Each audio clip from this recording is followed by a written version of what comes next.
I just got the worst headache.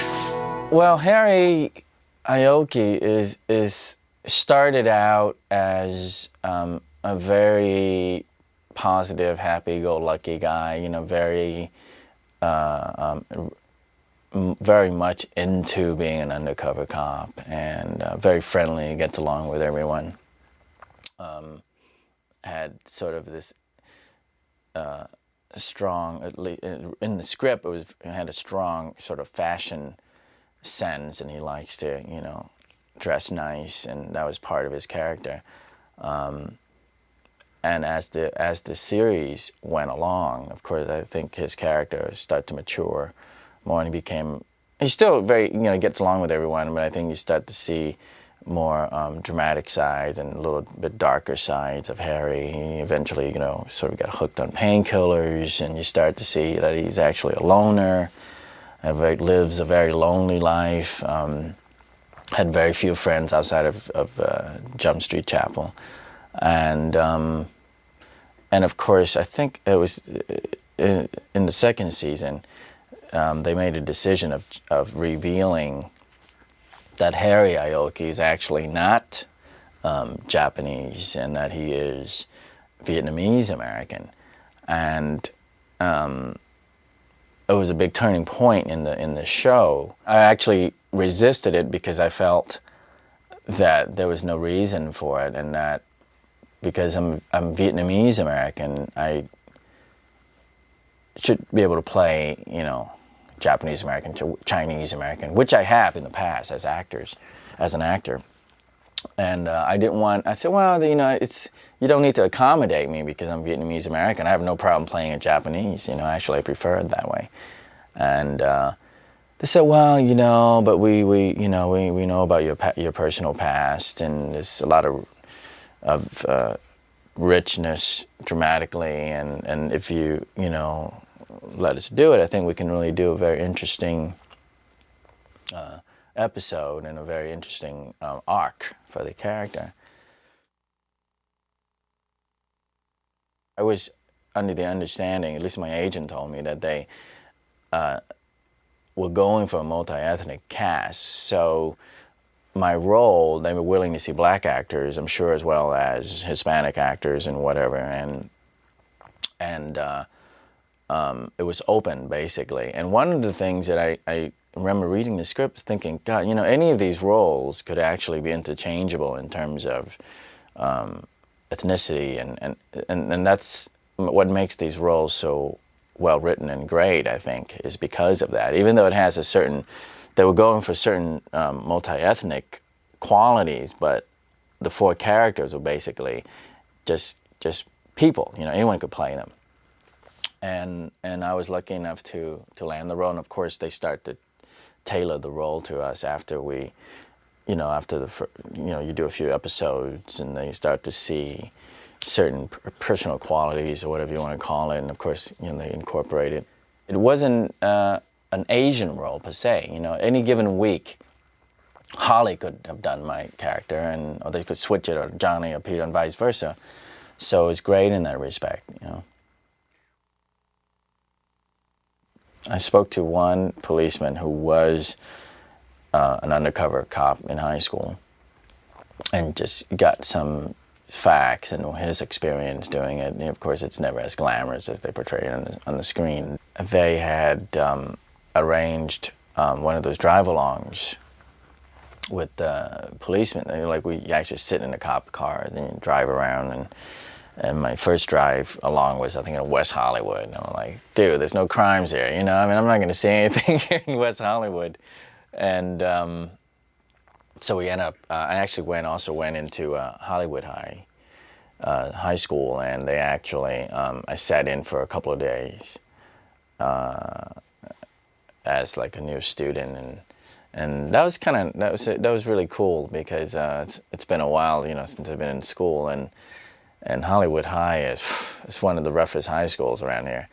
And so it was it was nice. You get the feeling of being in this class, and of course everyone thought I was a new student, and except you didn't have to do any homework, you didn't have to do anything.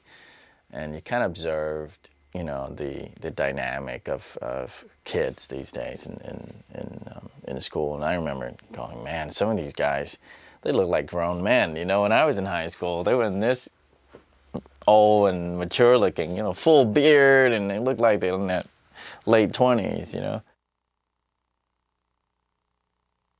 For me, it was great because I was single, I had no family attachments and anything, and I loved to travel, so I didn't have a problem being away, you know, 9, 10 months out of the year.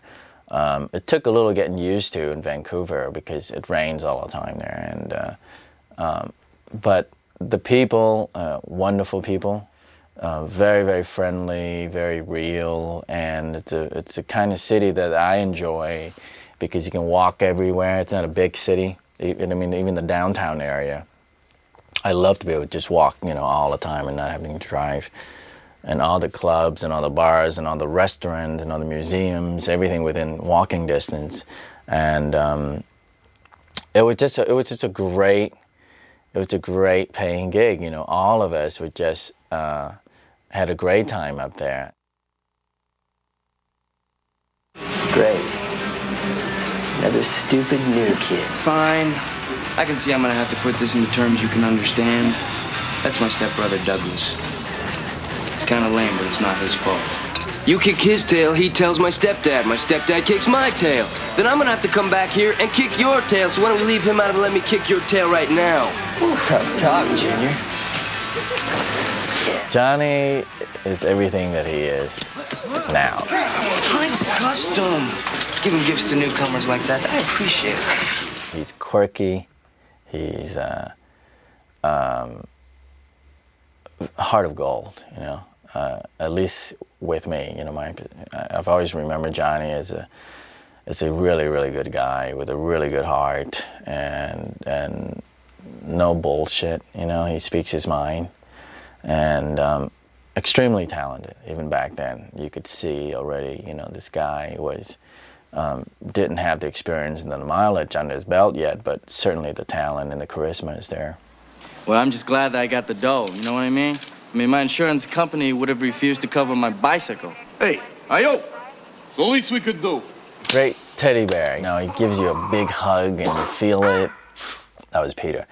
Very wild, you know, that was during his sort of wild phases where he just does crazy things just for shock value, you know, and say crazy things just for shock value.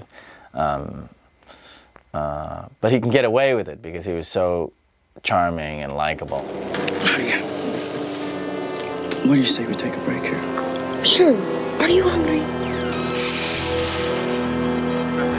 Yeah. I'm real hungry. That's a good idea. Why don't we hit the concession stand? Holly's like the sister I never had and I've always wanted. Pops, she's amazing. I mean, I'm forever in your debt. She's like this delicate, classy girl, you know, that can hang with the boys. I remember meeting Holly. I met Holly first. She was the first cast member I met prior to even going to Vancouver because her mom had called up and said that they were throwing a going-away party for her. And they all wanted me to come and, you know, get a chance to meet Holly. And so I met her at the party, and she was very pleasant. And, of course, you know, there's a lot of friends there, so I didn't really interact with her that much. But right away, you know, there was sort of, I thought she was really cool, and I'm like, great, you know, it's going to be great working with her. She's not snobby, and she's not, you know, sort of have this actor air about some actors tend to have sometimes, actors in general. But we bonded very, very, very much. Okay.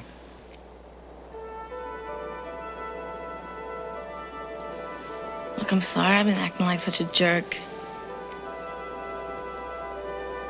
Let's just forget everything I said before, okay? Yeah, it's forgotten.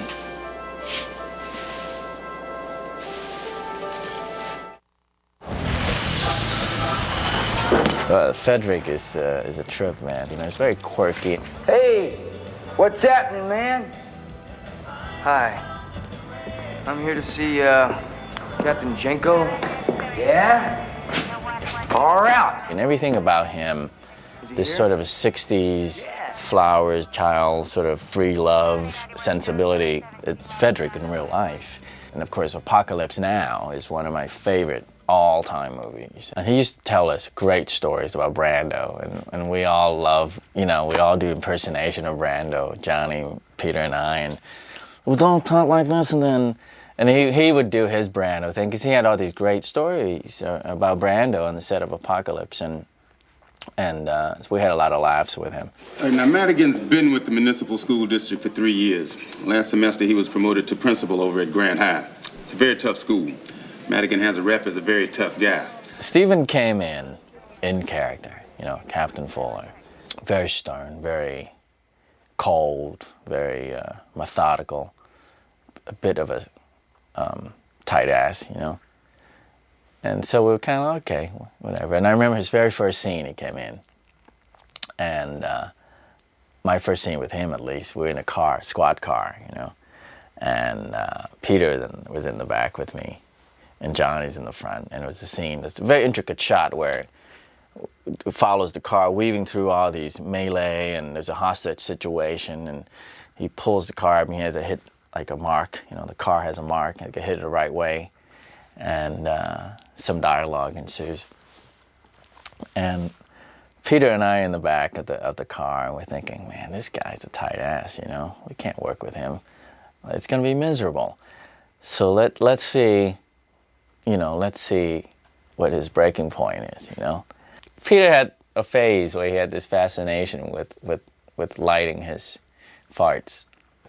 And so he kind of mussed up a big one, and I said, okay, wait, when the car stops, and as he turns around, we'll light it. And so sure enough, the car stops, boom, and he turns around, and I hit the big lighter, and I hit it, and it's like napalm, like singe my hair on my forearm.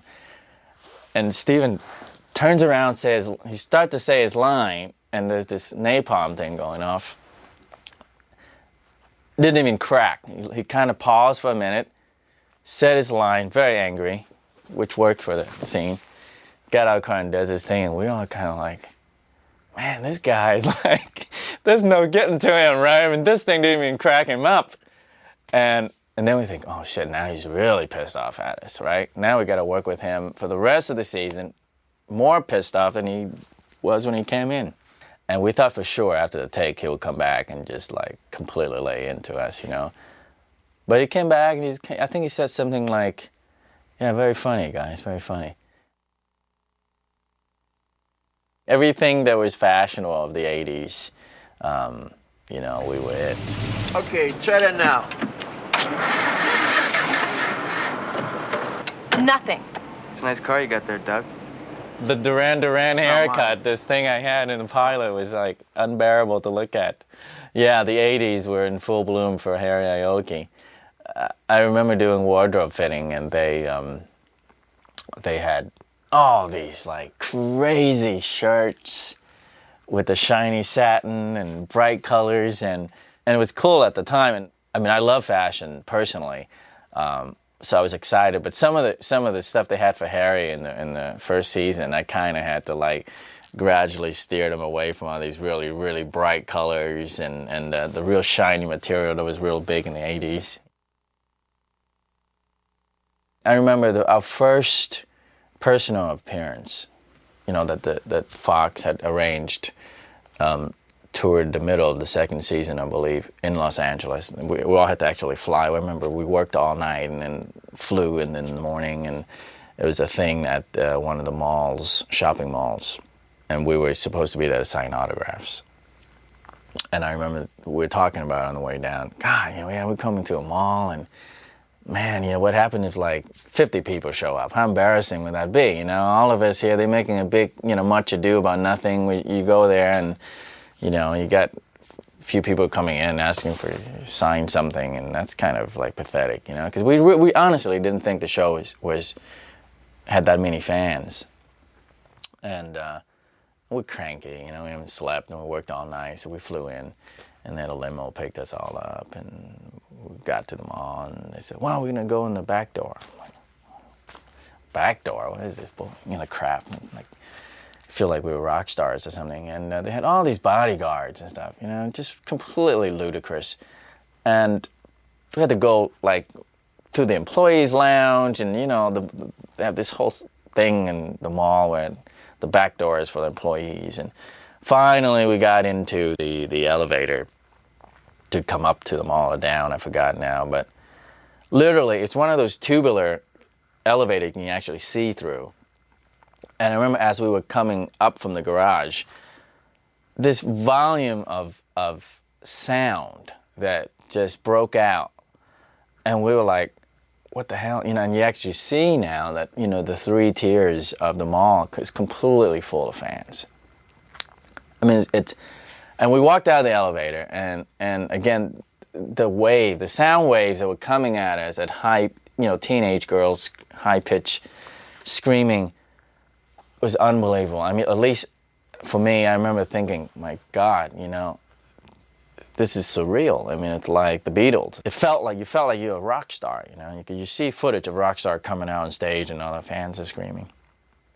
And we all were really startled. We were just like, I mean, the screaming would not stop. It just went on and on and on and on and on, and it was just surreal. I mean, first of all, I remember the security guys in the front row had to like cover their ears.